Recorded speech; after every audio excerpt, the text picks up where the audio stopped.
align to the top. Oopsie. You can align to the, where'd it go? The center, or you can align to the bottom, or you can justify, which in this case doesn't do anything because there's so little text. So typically it comes aligned to the top.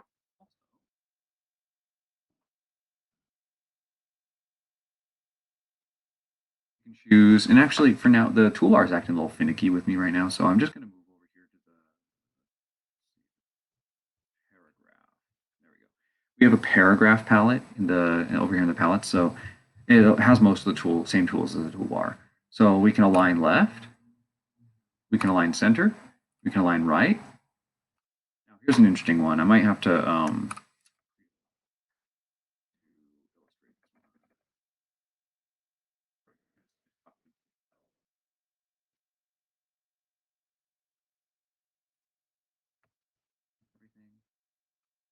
now it's just moved everything to the center. Now it's on the right. Now it's justified, but with the last little chunk down here aligned left. Now I'm going to justify, but it aligns the last little bit to the middle. And then you can also justify. Justify means it takes up the whole box, by the way. And here it is, the bottom little end of it is aligned right. And then you can also choose to have it justify the whole last sentence, which looks pretty ridiculous in this case.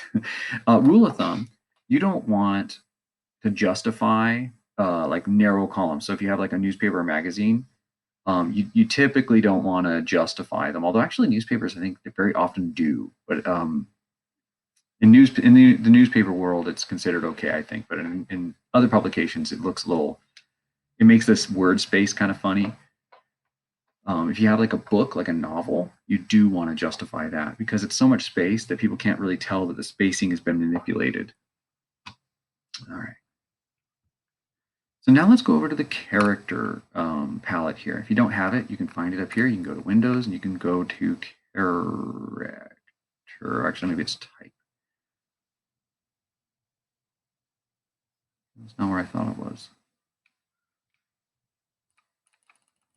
Oh, that might be higher. Here it is. Okay, you go to type, and then you can go to character. There it is. But mine's already open, so I'm just going to click on it. You can choose your font down here. You can choose whether you want regular or bold or whatever.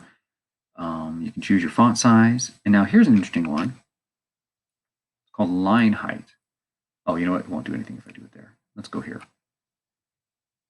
So there we go. Oh, actually, this is the leading. I correct myself. So leading is a lead used to be a little thin strip of metal in an actual physical printing machine where you had to like do typesetting and all that stuff.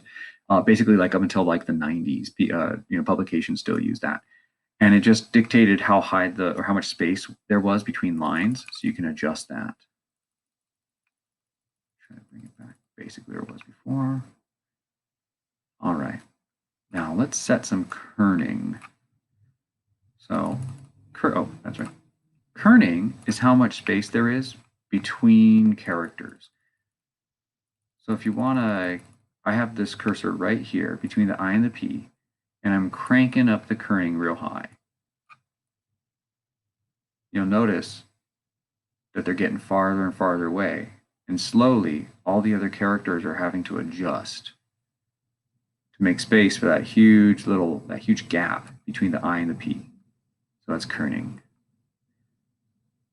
And then we have tracking. So tracking is basically like kerning, except for it does it for a whole bunch of characters.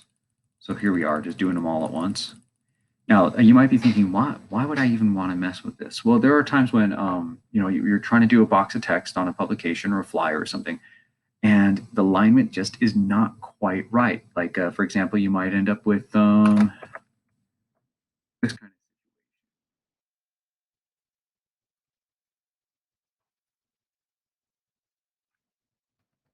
might end up with like a whole paragraph, right? And then you just have one dinky little word at the end, and that's just so frustrating to see. It's not good